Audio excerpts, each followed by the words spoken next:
Good morning and welcome to our live event. We are here live. I'm just starting up my other camera. Good morning to those of you joining from Facebook.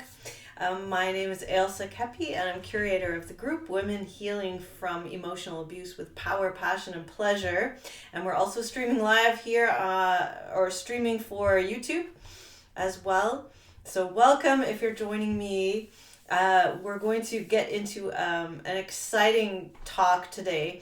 Coming up to the holidays, I wanted to offer something a little bit different, a little bit more involved than just talking about ideas about emotional abuse, about narcissistic abuse, about how to be our best self. This is, I titled this, What's the Most Precious Gift You Can Give Yourself? And I challenge all of you to just take a moment to think about what that might be for you in this moment. What would be the most precious gift that you could give yourself this holiday season or just any time really? What is that?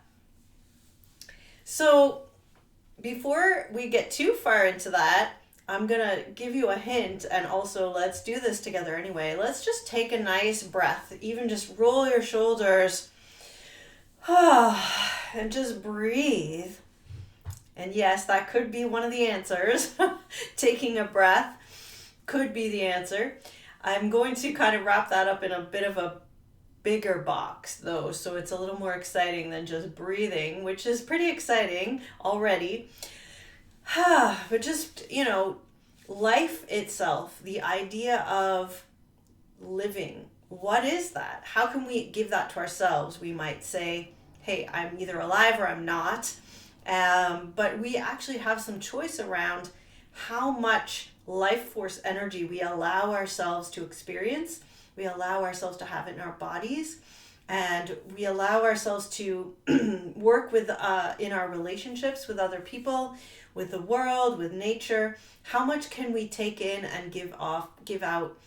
What is that possibility for energy exchange? Like if we think about, do we want to live in this little narrow idea of, I don't want to have too much energy and I don't want to go too low, or do we want to expand that and actually be able to have a lot of energy, or actually be able to relax and save our energy, but to be able to have choice around that?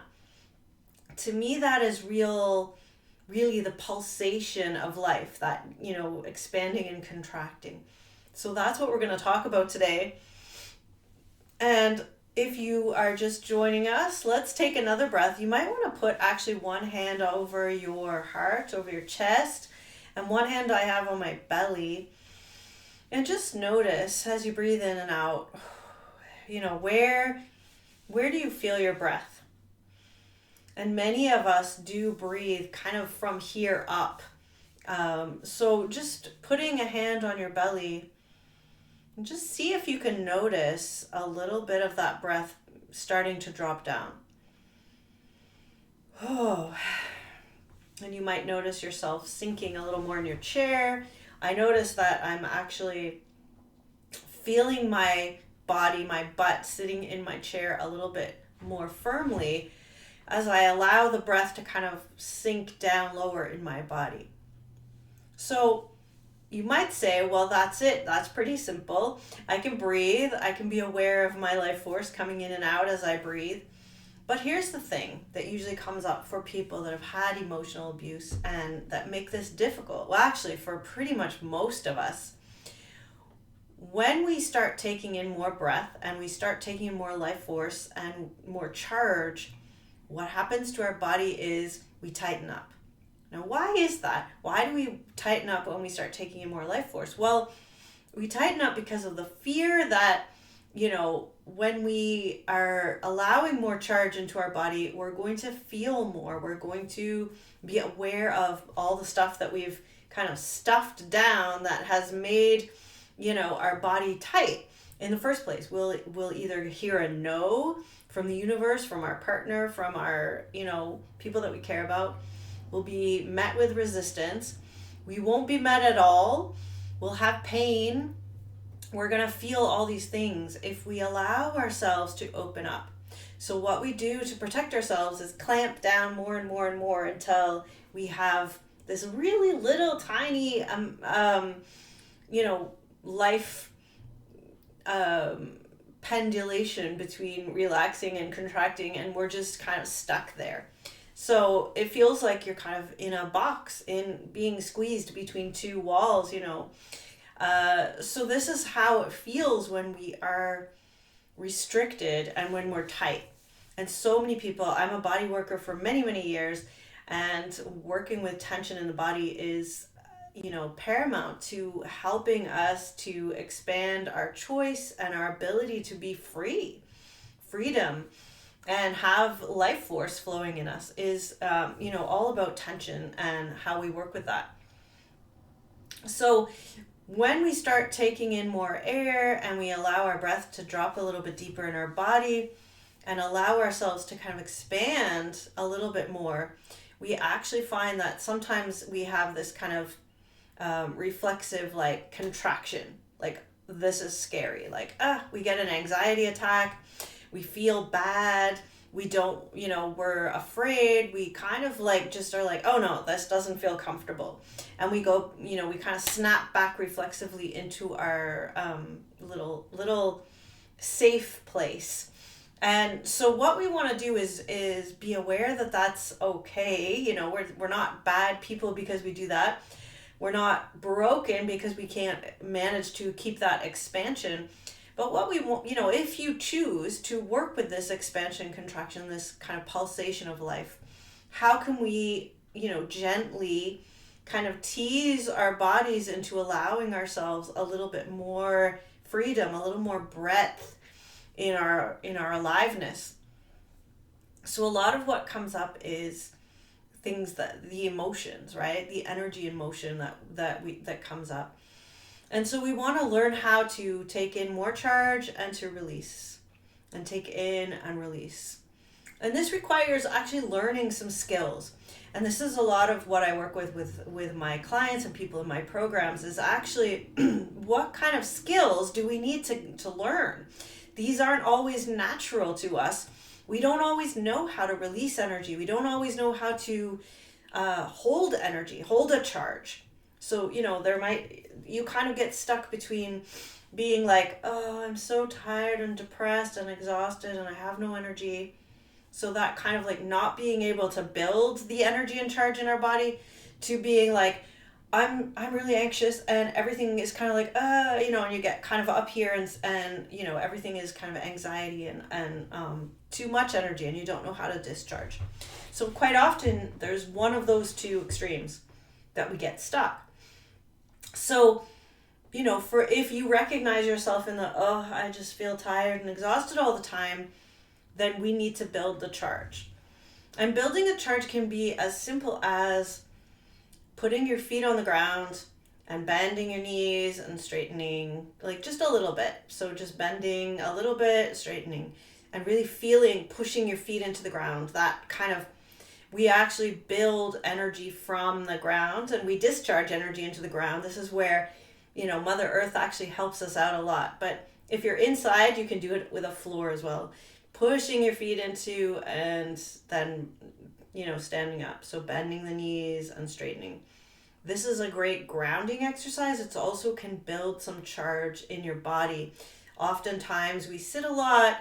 We have not very much charge running through our legs. I see a lot of women, particularly with, an inability to hold charge in their legs. Like they're not very strong.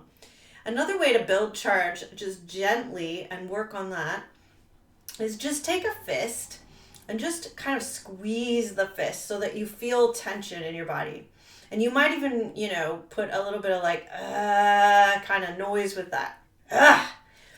And now, just shake that out.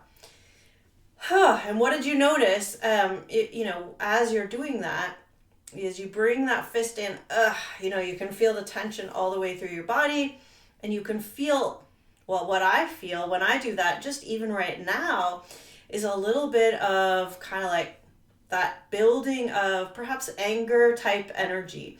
Just doing this is like, I can feel that, I could start building that energy. So if my tendency is like, oh, life is too hard, this is like everybody just dumps on me, and you actually physically find it difficult to raise any energy, to have any boundaries at all, or fight back or anything. So, just, making a fist and release it allows you to start building energy. And it might not feel like very much, but that actually is a big thing. To build that energy, you might build up so that you actually could, hit a pillow. I don't tell you to go hitting any walls or anything like that. But if you have a pillow on a couch or something, building up that fist and, hitting the pillow with it would be a discharge, right? So you're building up and you're discharging. Or you can just build it up and shake it out. And actually, if you think about it, compare your two hands, the one that just built up that energy and shook it out, compared to your other hand that hasn't really been doing anything. Do you notice a difference? I notice like a lot more tingling through here. I notice that I'm feeling my fingers more. I notice that I'm more aware. This hand feels bigger than this one.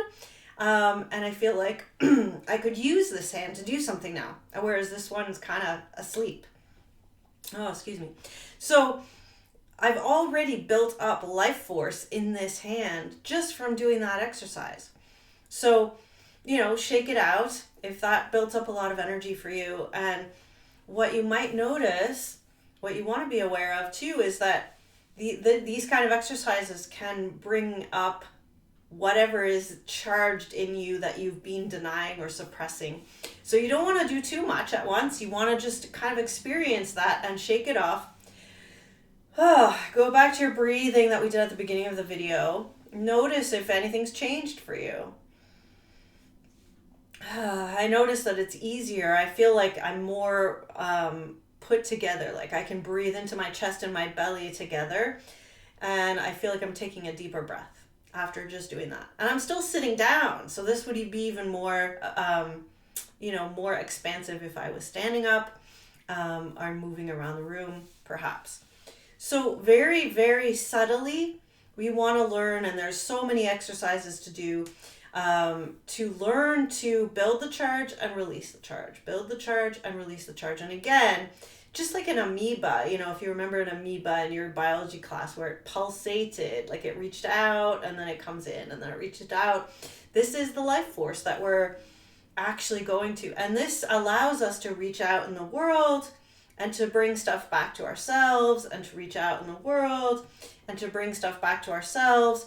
And this is how we relate to everything around us as a biological being and as a, energetic being. We actually need to be able to do that. So if we're always contracted and tight, we lose our ability to relate.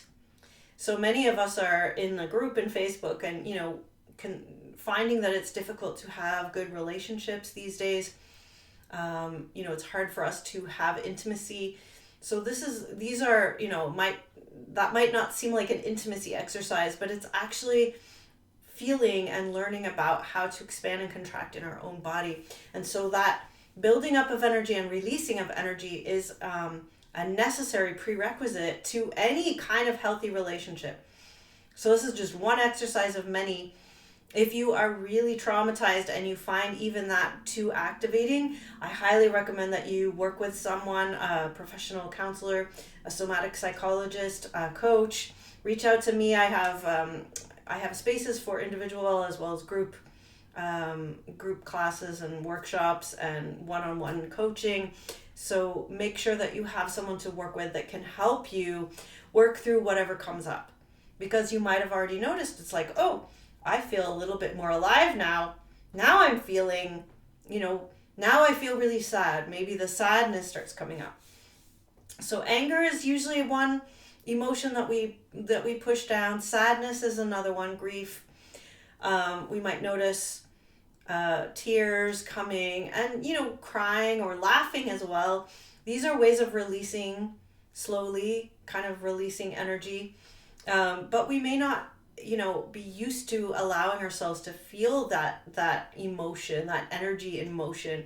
And we don't know how to feel sadness without feeling like we're going to be swamped by sadness, right? Like if I start feeling it, I'm never going to, I open a hole in the dam, it's not going to stop. I'm just going to be crying forever. And many of us go through a stage of feeling like that.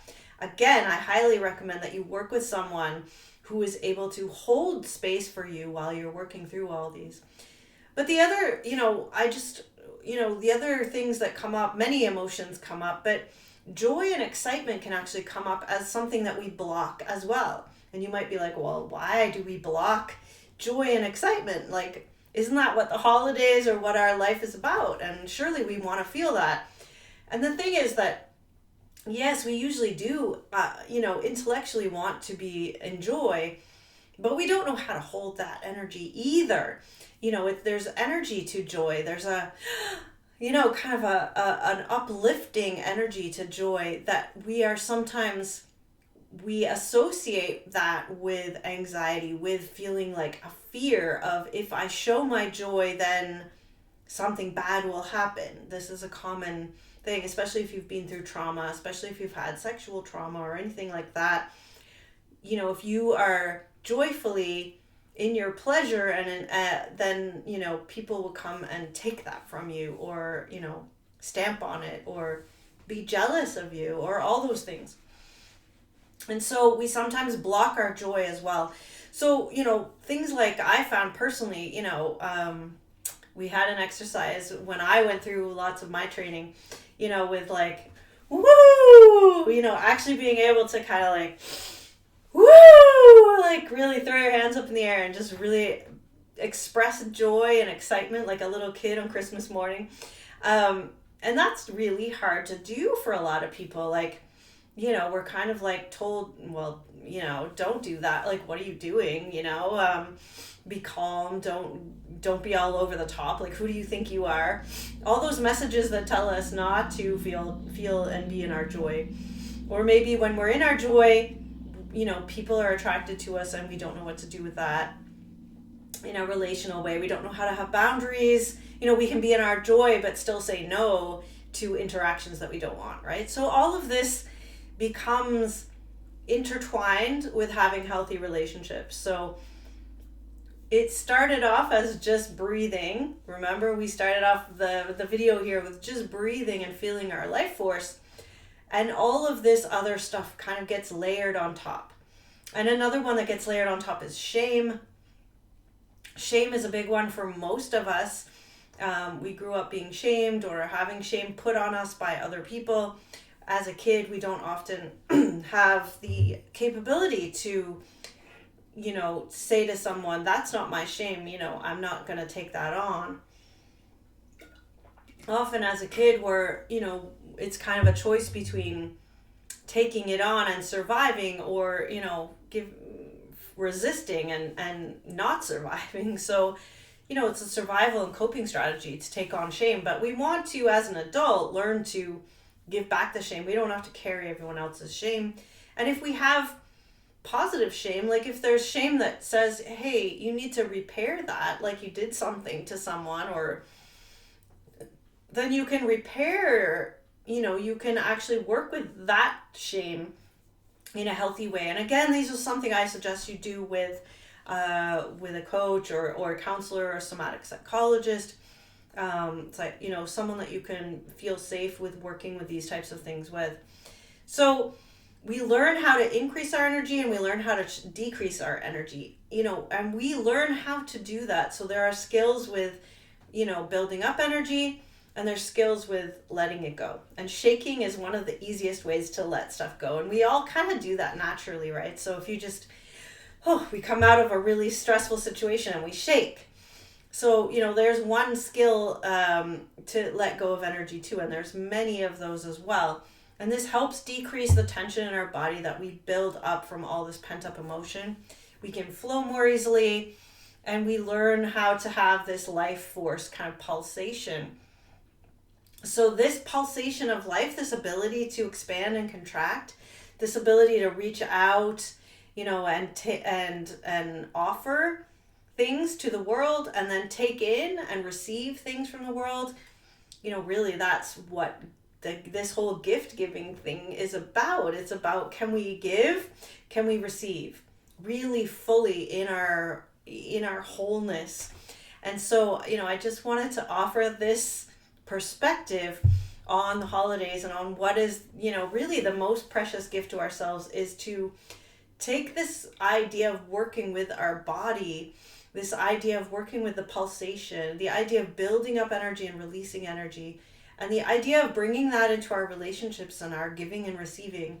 That is a whole lot and range of skills, range of work that we can do that leads to an ability to actually have intimate relationships in a way that is fulfilling. When people come to me and they say, well, I want to have more peace and joy in my life and pleasure, and this is how you do it. This really is how you do it. We have a body that works with us in exactly the ways that is perfect for experiencing peace and joy and all of that, not denying our body and tamping everything down and being, all tense. We can't really just experience all of the feelings in our head, in our mind, because the feelings are a body thing. So this is where I come from with that. I hope that this has been kind of fun and interesting for you to think about as we move into the holidays. And maybe you're a little bit more aware of your body today, or, how you are holding energy or releasing energy. Did you build up some energy from being kind of exhausted? Did you release some energy from being really anxious? And I hope that there's something there for you to work with. And you can definitely reach out to me if you are interested in working more with me. I offer a free breakthrough call, I call it. You can reach out, we'll chat about your particular situation, what resources, what things we might be able to offer that will be helpful for you in your journey. So reach out to me. You can find my website at pleasureforhealth.com. You can also watch my free webinar on the 5 steps of overcoming emotional abuse and overcoming the effects of that at ailsakeppie.com. So it's AILSAKEPPIE.com. So www.ailsakeppie.com. You'll find that webinar there. You can reach out to me, through my YouTube channel. I'm very happy to discuss with you where you're at and what might be most helpful for you. So hope this has brought something to you. My heart to your heart, and offering this gift to you for the holiday season. And I look forward to seeing you here again with me on my next video, hopefully next week.